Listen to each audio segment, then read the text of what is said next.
out of the box, port matched, fully ported. How will you take your intake manifold? How much do you want to spend, and how fast do you want to go?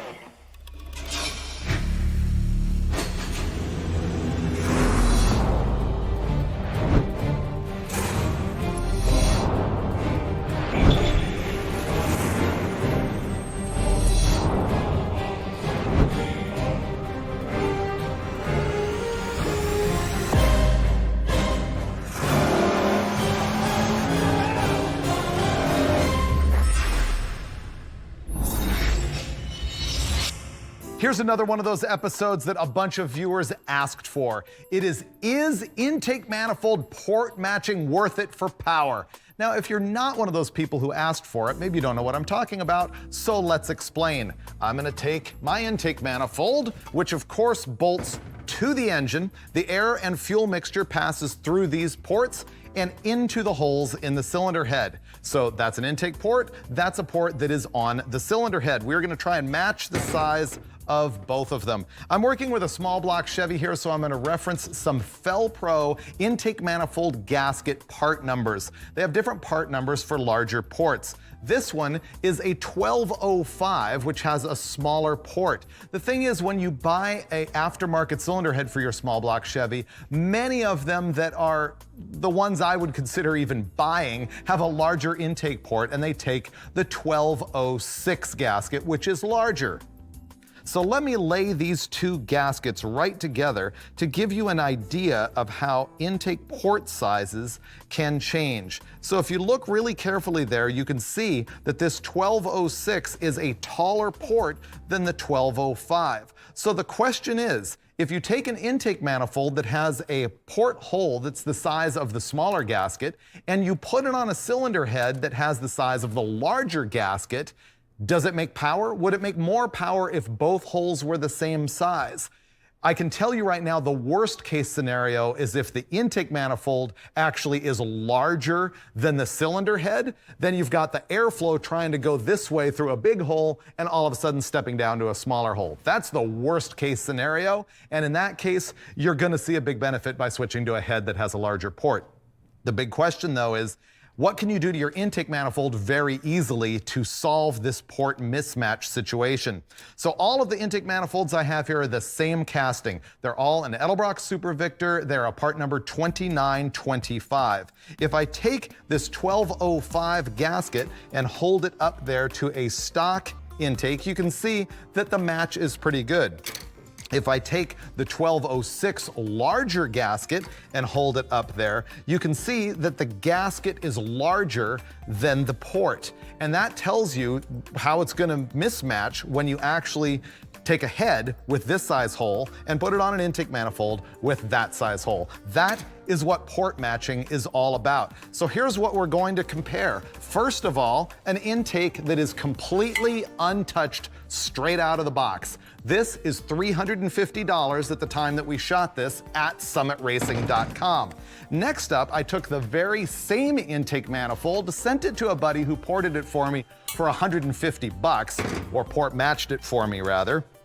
And if I take that 1206 gasket and lay it on this one, you can see that those ports are just about the same size. So that has been enlarged about 2 inches up the runner just to smooth it and taper it.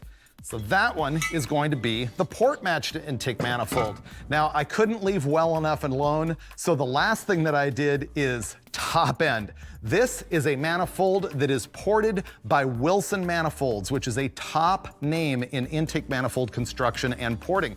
And so it has both the port matched mouths on it, as well as a plenum here that has been touched a lot. Let's have a deeper look at that by comparing it to an as-cast plenum. So on the as-cast one, you can see this eyebrow here, and you can understand how if there's a carburetor butterfly right above that, that could potentially restrict airflow, which is why when you go to the Wilson manifold, they've completely cut that out of there. Another thing is, look at the port divider walls right here, and specifically right here at the base, look at the distance between those two, and then go over here to the Wilson and look how they have cut those back and opened a whole lot more space for airflow at the foot of the port right there. Now, they haven't done a full part job all the way down the runner. It sort of ends ends right here and then picks up with a port match. Once again, that's just their off-the-shelf unit, and that one is $1,000. So that sounds like a lot of money, but it includes the manifold. So basically it's $650 worth of port work. Is it worth it? That's what we're going to find out. And we're gonna do it on an engine that is actually really interesting to me because it's so old. I think Steve Brule and I built this around 1998, 99, something like that. It's a stock block 400 Chevy that's overboard, so it's 406 cubic inches. It has really old school stuff like aftermarket Milodon 4-bolt main caps. It's pretty regular stuff, forged crank, decent rods, 10-to-1 compression, forged pistons. The cylinder heads on it are a really old version of an Airflow Research 227 CNC head. They actually make a superior product now, but these were really good for their time. It's also got Moroso oiling and a solid roller camshaft in it from Comp Cams that is 263 on the intake lobe and 268 on the exhaust. That's duration at 50 thousandths tappet lift, and the lobe separation angle is 112. That thing should make about 550 horsepower, good enough to find out what the performance differences are going to be with these intake manifolds. We're gonna run them all with the Holley 850 double pumper, and we're also gonna give a shot to one of the Wilson tapered combo carb spacers, which you'll see as we proceed with the show. Step 1, bolt on the stock intake manifold and roll it in the dyno cell and show you what 550 horsepower looks like before we try and improve it. A few weeks ago, I delivered this thing to Westech after it had been sitting here forever, and Steve ran it just to make sure it was pretty healthy, and it was fine. Yeah. It makes like 550. Sat around for, what, 20 years, and then... At least 10 since it last ran, maybe as much as 15. Yeah, still decent. Yep. So we're gonna baseline this pooch with a out-of-the-box casting of an Edelbrock Super Victor intake manifold, and you've got an 850 carb on it, and we're gonna find out what happens before we progress into port matched and fully ported. Yep. All right. All right.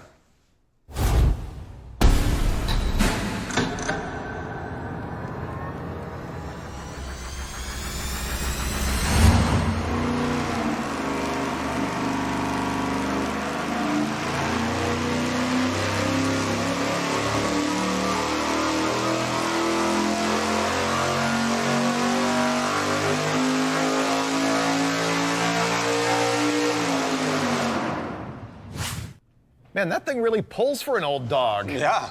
Yeah, I was just thinking that thing was kind of the standard when we built it, apparently. I mean, that's pretty good power for way back then. For a pump gas deal. I mean, it's so old that you can't even hardly read AFR on the end of the head. I don't think it says it at all. Those are old heads. They're more than 20 years old. Huh. Good stuff. Yeah. Actually, we just happen to know that the new AFR 227 is even better than that. So this thing would make more power with their newest stuff. But let's have a look at the curve. Okay. There you go, 503.2 pound-feet of torque and 546 horsepower all the way up top. It's good stuff. Yeah, pretty normal. Decent torque. I went ahead and ran it 500 past peak, just in case one of the other manifolds was something done to it. Yeah. Maybe helped it carry a little bit or something, not knowing, but. Yep. It does take a pretty noticeable downturn right at that 6,500 RPM peak. You know, to me, that's actually a very kind of typical good-looking curve. Okay. There's no valve train distress at all. I mean, it looks good. Yeah, no, it's not doing the, but I thought that it might roll a little softer than that. Okay. Okay, it was pretty good. Yeah. The next manifold we're going to install is the one that is just port matched. Yeah. So we'll have a look at that and throw it on the engine and see if that makes power. Okay. I removed the distributor, but that's not the critical part of this ignition because we're testing intake manifolds. We don't want to have any other influences on performance other than just the intake. So I've actually installed a crank trigger on the front of the engine, and that's going to actually control the timing. The distributor is going to do nothing more than point the rotors, so we won't make any timing changes at all. Yeah, because timing can make a significant difference in horsepower, and we only want to know what this port match is going to do.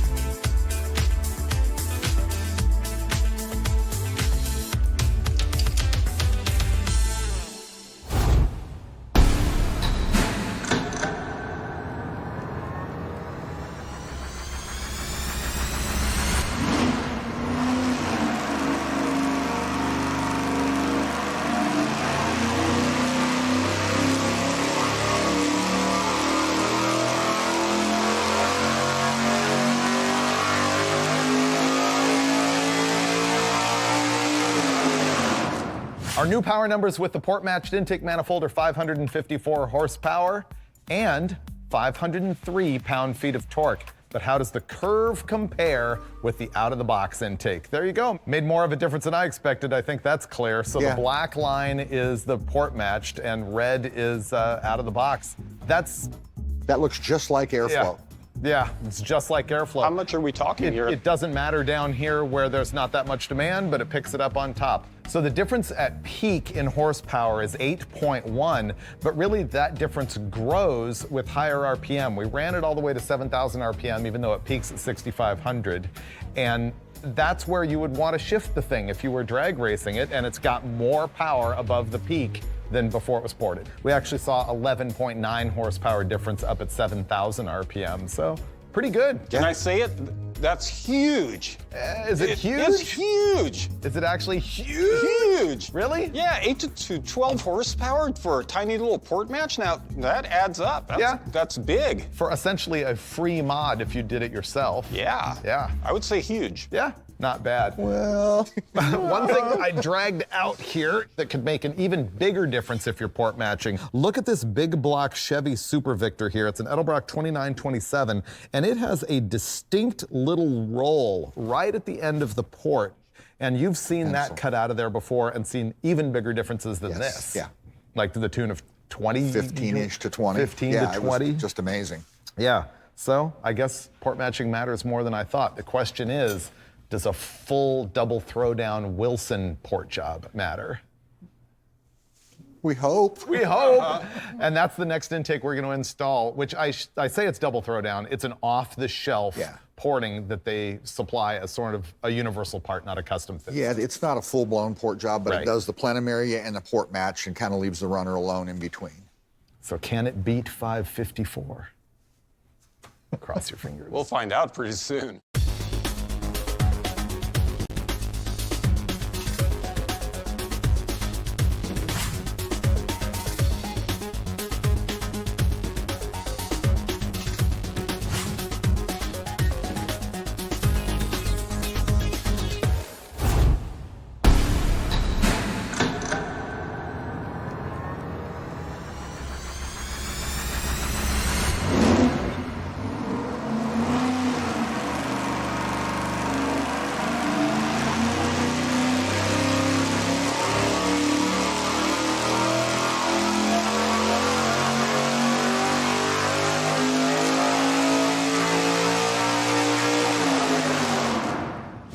Well, you can usually count on Wilson to be good. Yeah. Let's have a peek at the power curve. Bam. And bam. We're making over 560 horsepower for the first time with our little 406 small block Chevy. 563.8 horsepower, and the torque also moved up to 511. Very impressive. Got to do the overlay versus port matched. Oh, wow. Significantly better. Look, the airflow improves all the way down here at 3,900 RPM. Yeah, no, I mean, that's a typical increase in airflow, that shape of a curve, so. Nice. And now what about stock? We gotta compare this to stock also. Oh. Okay, blue lines are the stock manifold, the black lines are the Wilson ported manifold, and you can see that's a big deal. So I think this intake manifold sells for 350 bucks, something like that, and the fully ported unit, completely delivered plus the cost of the casting complete, is about $1,000. Yeah. So it's $700 more, but it gets you that. Show me where else you get that for $700 if you're talking an NA engine already at this level. Yeah. Yeah, and that's the key at this level, because you've got a pretty good engine, and then you get the 8 horsepower here, the 10 there, the 7 there, and it adds up, and that turns it into a great engine. It's hard to take one that's pretty good and make it really good. Yeah. That difference is huge. It's a stout pump gas small block. Can we have a look, let's say, at stock versus the Wilson on how this may have affected the fuel curve? Sure. That's as close as The it gets. same. Yeah, it really Wow. didn't change. I think that was an important question to answer. People might think, oh, if I'm gonna do this, do I need to rejet my carburetor or anything? The increased airflow, the carburetor is compensating for that. Carburetors are pretty magic. Yeah. You know, the more air you move through them, the more fuel it pulls with it. Yep. Mm-hmm. So, pretty happy with this? Oh, thrilled. But you know I can never leave well enough alone, right? What a surprise. Oh, no. There we go. What a surprise. No, That this is a Wilson 1-inch tapered combo spacer. I think we'll see more. I think so too. Wow. You want to go to the 1.5 inch? Yeah. We're gonna go 1.5 inch. Man, it's a new Steve Brule. Have Yeah, you what noticed happened? that? He's just willing to go for it every single time. Right, we're gonna run in there and put a carb spacer on it and see if we can actually bump this to 70 would be 70? wonderful. But yeah, it's probably gonna give us 568. But let's have a look. Okay. Okay. What we're installing here is a Wilson 1.5 inch tapered combo spacer. Now you might notice it's got 4 holes which match the throttle butterflies on the carb side, and it matches the shape of the manifold plenum on the other. And this part in the center just transitions those 2 areas, which we find eliminates some dead space and often improves airflow and horsepower. So we'll see what this is gonna do right now.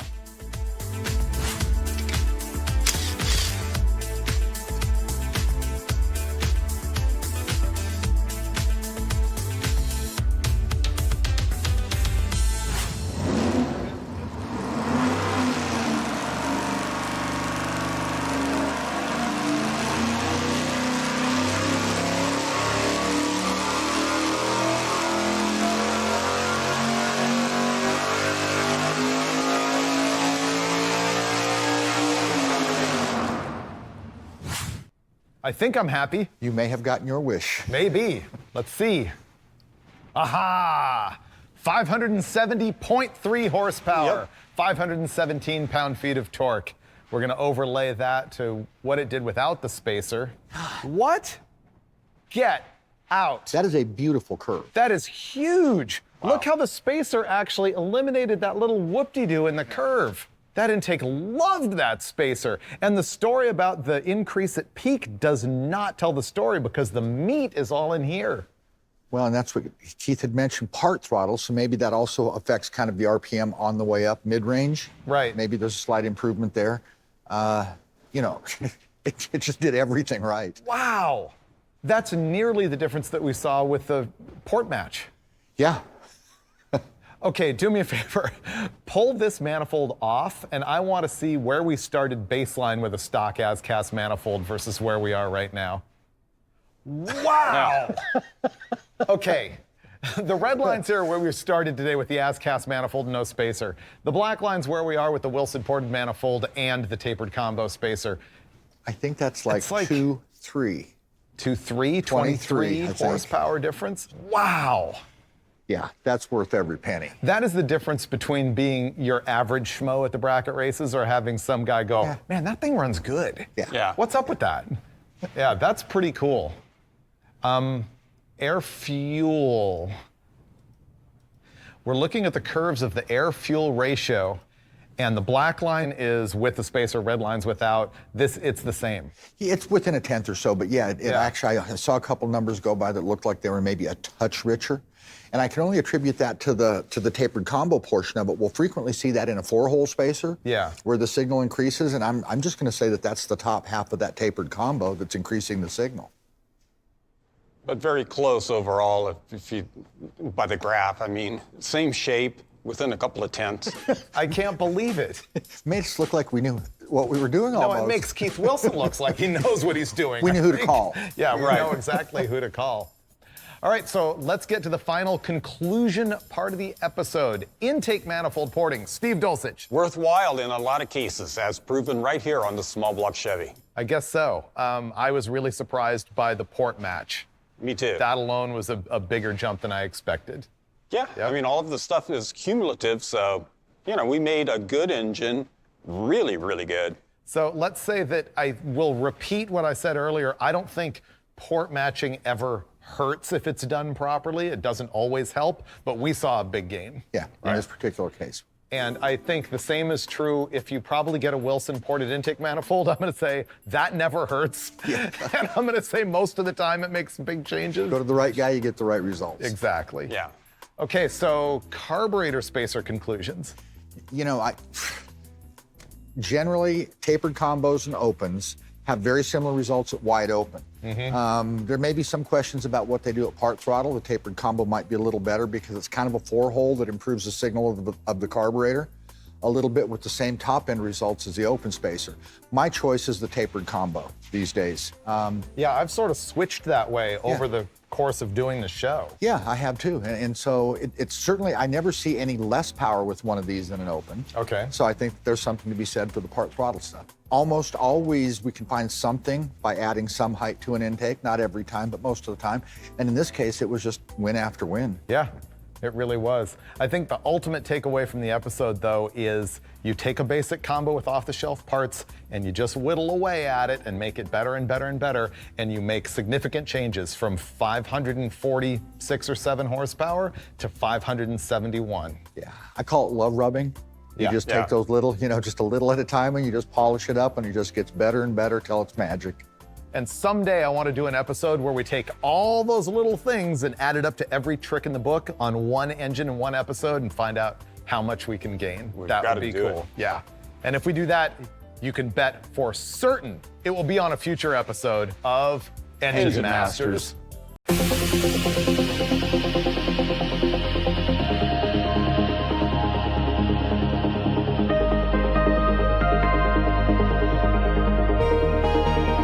The night is calling, feel the heat. Electric pulses in the beat. The city shines like burning gold. A story wild yet untold. The lights are flashing, hearts ignite. We're running faster than the night. The rhythm's loud, it shakes the ground. In this chaos we are found. Feel the sparks flying high, light the fire in the sky.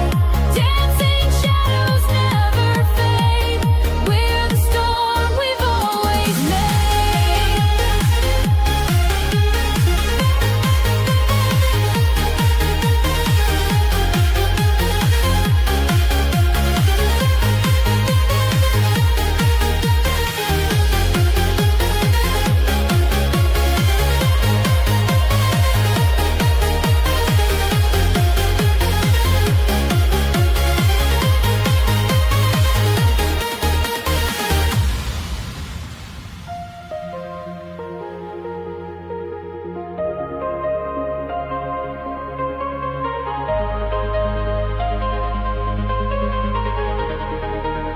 The air is buzzing through my veins. We're breaking free from all the chains. No turning back, we're